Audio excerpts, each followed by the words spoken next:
Now back to the Climate Change Summit in Paris, and one voice there representing Australia is our Young Farmer of the Year, and she's determined to make sure the world leaders hear what she has to say. 28-year-old Anika Molesworth loves working the land. She helps run her parents' sheep farms in Broken Hill and dreams of a farm of her own. I love the diversity of it. I love the challenges. Every day I'm learning something new. One thing she's learnt, both as a farmer and studying for her Masters in Sustainable Agriculture, is the need to adapt to changing climate conditions. We manage 60% of Australia's land mass, so we live and work with the environment. And as the climate changes, the way that we work and produce food has to change as well. And this is a message Anika is taking to the UN climate talks in Paris, where she'll be presenting on behalf of young farmers. We're the next generation of food producers, and I see climate change is our greatest challenge. In the face of rising temperatures and decreasing rainfall in Broken Hill, her family has set up conservation areas to protect rare plant species from the added pressure of grazing. Agriculture is very critically balanced on a predictable climate, and that's exactly what climate change is challenging. So our farmers are in the front line of encountering and dealing with the changes in their climate. And the stakes are high for the environment and, as a direct result, for food security.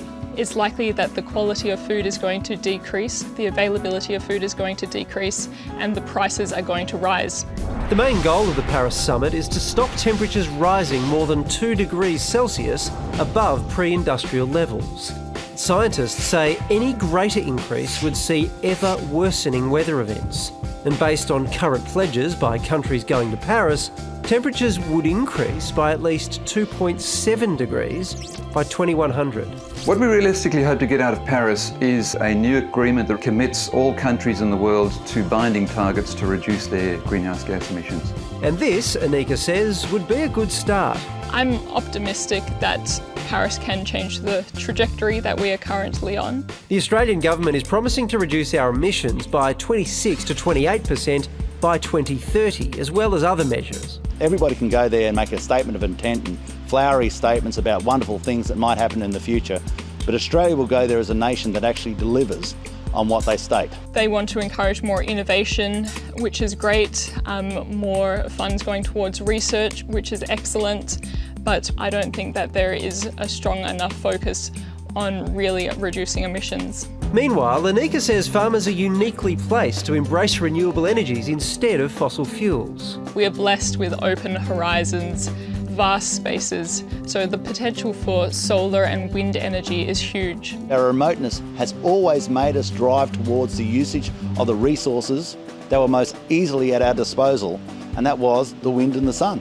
And on top of the environmental benefit, it can make good business sense for farmers. On our property we have solar panels and it has been fantastic. We have reduced our electricity bills by 70%. My vision in 5 to 10 years is that we see renewable energies across the countries, powering local communities, powering farms and having a greener production system. Well, I admire her youthful optimism, but I mean, as we saw with Copenhagen, which was basically a waste of time and a whole lot of hot air, I suspect the same thing's going to happen in Paris. Why do you think that though? Because it's a different circumstance now. US and China have reached an agreement. A lot's changed. The science is more developed. I think the sense of urgency is more there. Rightly or wrongly, I think the terror attacks have gotten in the way, and I think that will sort of overlay on what happens in those discussions, and I think the leaders themselves will be distracted. Behind the scenes, some stuff might happen, but I'm not as optimistic as her. Well, good luck to her anyway. Absolutely. Having someone there who's seen the effects firsthand too is really good. Time for a break. We'll see you on the other side. Coming up, with recreational drugs commonplace at music festivals around the country, what's the best way to keep revellers safe?